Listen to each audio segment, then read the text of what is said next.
Hi, my name is Rachel Spencer. I am a D.M.A. jazz trumpet performance major, and I'm one of the graduate teaching assistants for the jazz department. Well, welcome to the interview, and we're so happy to have you because you're going to Japan in Yes, a we couple are. in less than a couple weeks, Yeah, right? Yeah, next week. next week. Yeah. Yeah, So you play trumpet, I do. I do right? play trumpet. So is this your first time going to Japan? This is my first time going to Japan. Yeah, but I've left the country for other things and for pleasure and for music too. But I'm really excited to go to Japan. Cool. And so can you talk me through the trip a little bit? Like what are you guys going to be doing over there? So we're going to be kind of touring and playing various clubs and visiting local schools. We'll be kind of connecting with some of the Japanese students over there at various high schools, and I think some colleges as well, spending our time mostly in Tokyo and Osaka. Okay. So when you're visiting different schools, how do you think those schools are going to be different than our schools over here? I mean, from what I know about Japan, I'd imagine. I mean, I was a band director once. I imagine the students will be much more reserved and perhaps a little bit more polite, dare I say. I have heard that the Japanese are very good hosts, so I'm looking forward to seeing that and just being as polite as I can, because I can imagine I have a lot of Japanese friends from when I was marching drum corps, and they were always just the nicest, most like accommodating, sometimes overly accommodating people. So, Did you come up through the band program? no, I'm not from Texas. I did come up through a band program. Band program, yeah. yeah. So Like in the public schools, like yeah, a I band did. room? Okay. Yeah, so I was in band when I grew up in Ohio, and later ended up moving here for my master's, and I've been here ever since. We're in Ohio. I'm from Cincinnati. Okay, very Yeah. nice, very nice.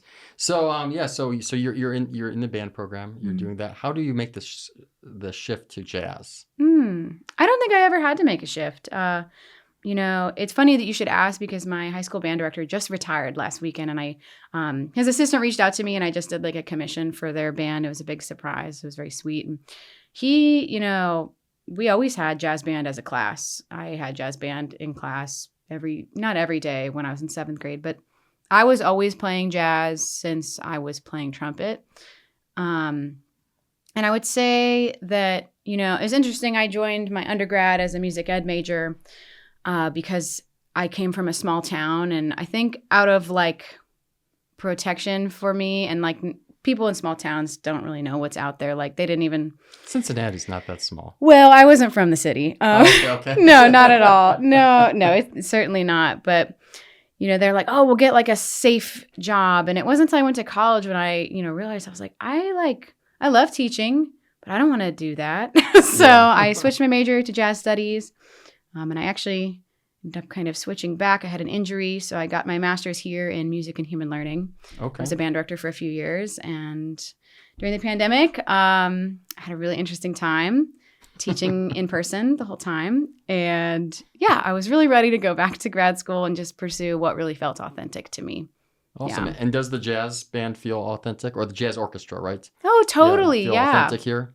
Yeah, absolutely. I think I'm one of the older students, of course. There aren't as many grad students in the ensemble as maybe in some other programs, but I think it's really nice to see how, be around so many undergrads that can just play really well and really dedicated to it.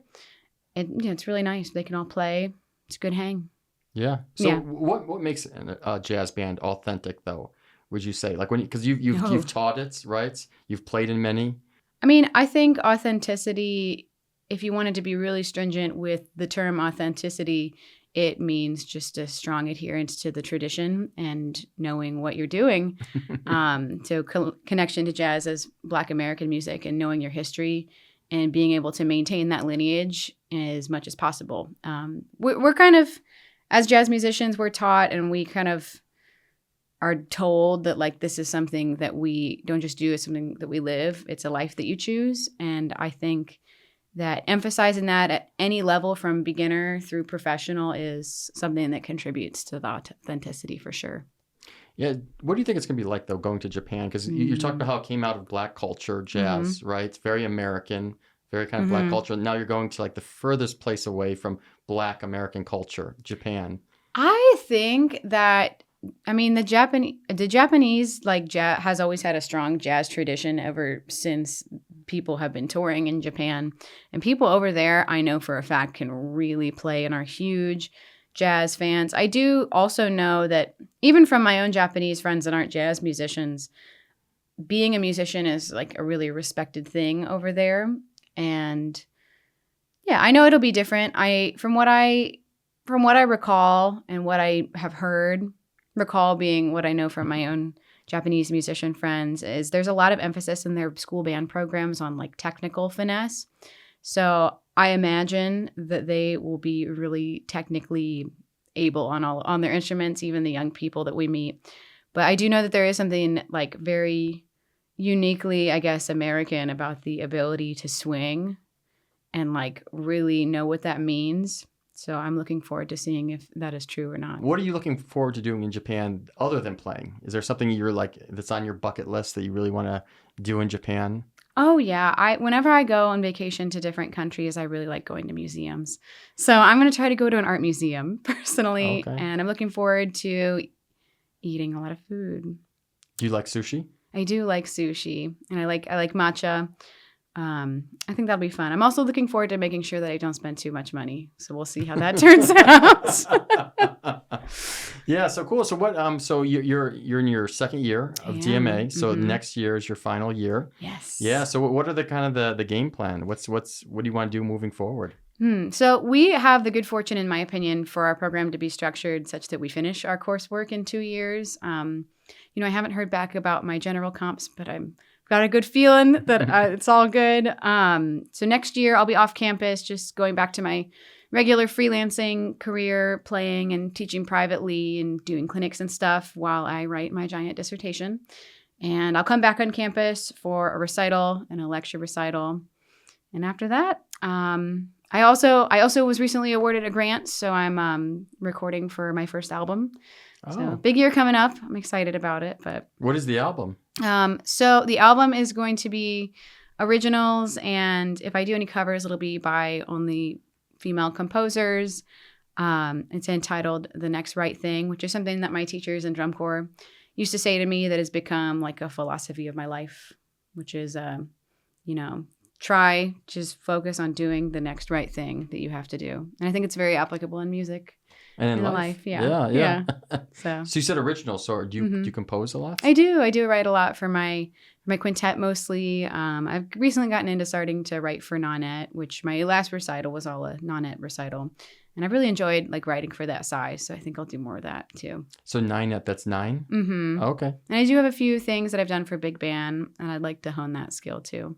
Yeah, how's it different writing for jazz as opposed to? Because I assume that like the 9net is more classical. Oh, nonet? No, it's a jazz nonet. Oh, yeah. It's jazz. Okay. Oh, yeah. No, so what's it like writing for jazz? Or have you ever written not for jazz? No. No. So you don't know? Yeah. You just. Yeah, I mean, I was a middle school band director, and no, this might offend a composer out there, but I was always like, because the harmony that like especially in middle school repertoire is so simple. I was like, oh, I could crank one of these out in an hour. Yeah. So I'd say, yeah, it can be pretty challenging at times because there's so many possibilities.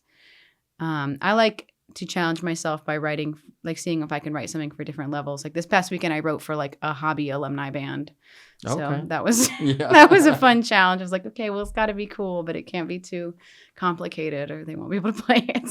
And how much leeway do you give the musicians when you're writing? Because jazz, you can give them a lot or almost nothing. Yeah, it definitely depends who I'm writing for.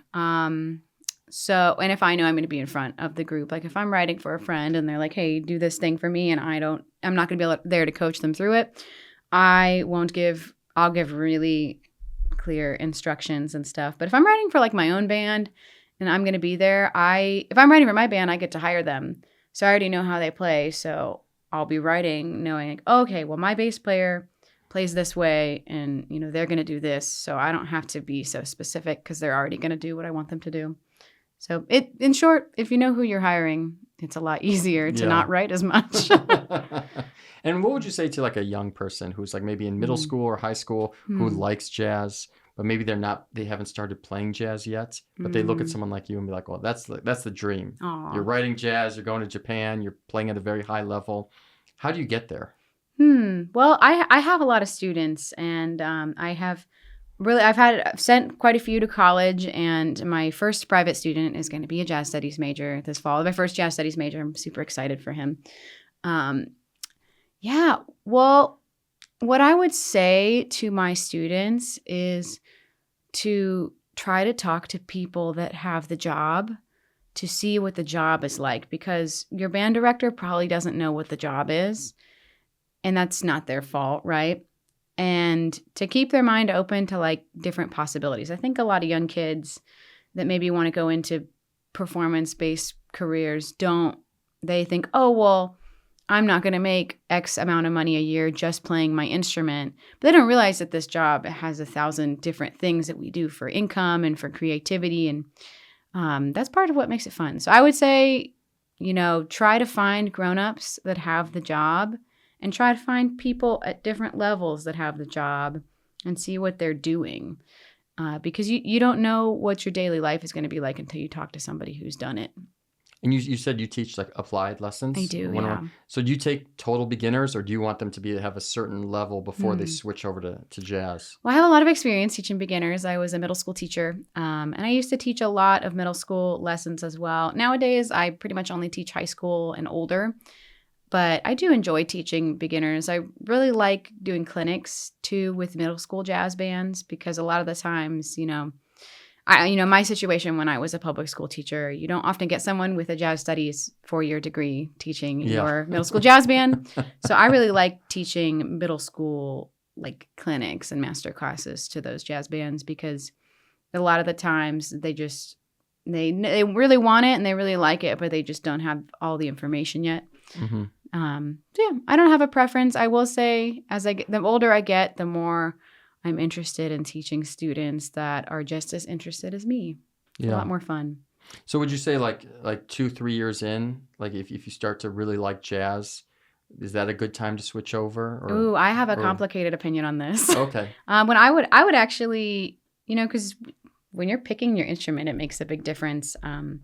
When I would test students on instruments for my band program, if I was choosing them between saxophone and clarinet, I would be like, okay, hey, do you have any special interest in jazz music, salsa, mariachi? Do you like rock and roll? Do you like pop music? Do you like how that instrument sounds in those? Do you think you'd ever want to play those on your band instrument? And if they say yes, I'm like, honey, you should play the saxophone. Because as you may or may not know, saxophone players pick up doubles later anyway. Okay. And I would do the same thing if a student was picking between euphonium and trombone. And I would do the same thing if a student was picking between French horn and trumpet. Hey, if you already at 11 years old have interest in playing non-classical music, I'd like to put you on the instrument that gives you the opportunity to do that sooner. Yeah. The most kids start jazz band in around 7th grade anyway. Okay. So that's my opinion on that. My opinion is that you should consider the child's interest before they even pick.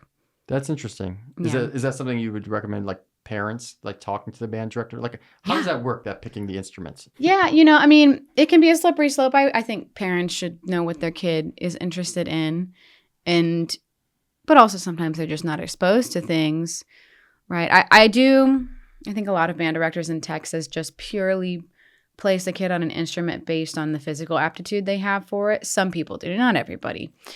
And I think that sometimes personality should be taken into account, because just because someone can make a great sound on the clarinet doesn't make them mean that they're going to have sustained long-term interest. Yeah. And I know this happens all the time with drums. Like every kid wants to play the drums. They come in and want to play the drums. And while we do have to be discerning, I think it would be good for kids to take into account their maybe initial interests and like inclinations. Because some kids you talk to them like, nope, I only want to play classical music. And they know that from like 10 years old. They're like, nope, I'm not interested.